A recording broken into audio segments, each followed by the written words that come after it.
Bonjour, nous allons aborder aujourd'hui la question du contrôle des virements fournisseurs. Dans un monde où la fraude est sans cesse en croissance, il est important pour les entreprises d'être capables de contrôler leurs paiements. Qu'est-ce qu'on appelle contrôler un paiement fournisseur? Eh bien, c'est d'ouvrir un fichier de paiement avant qu'il arrive à la banque et dans chaque ordre de paiement, d'extraire la coordonnée bancaire payée, le bénéficiaire et de s'assurer que cette coordonnée bancaire appartienne bien au bénéficiaire et non à un fraudeur ayant usurpé l'identité du bénéficiaire.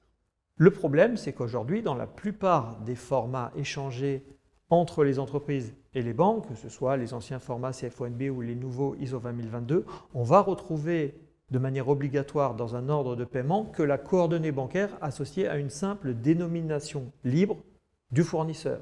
Cela peut nous interroger car aujourd'hui, la plupart des dispositifs de sécurité mis à disposition des entreprises ont besoin, pour faire ce rapprochement, d'un identifiant formel du fournisseur, un identifiant légal tel qu'un numéro de SIRET, un numéro de TVA à l'étranger, un DUNS ou un LEI.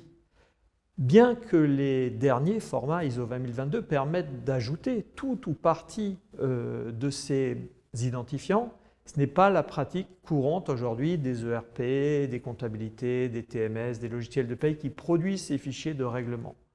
Et puis on peut noter un autre point, c'est qu'aujourd'hui la plupart des bases fournisseurs dans les entreprises sont au mieux incomplètes pour ces identifiants et également peuvent contenir des erreurs.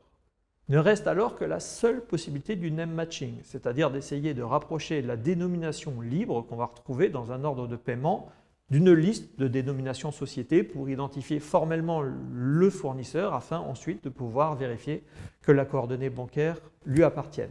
Or, là également, on peut donner la même objection, à savoir que les bases fournisseurs des entreprises sont rarement exactes au niveau des dénominations parce qu'elles ont vécu.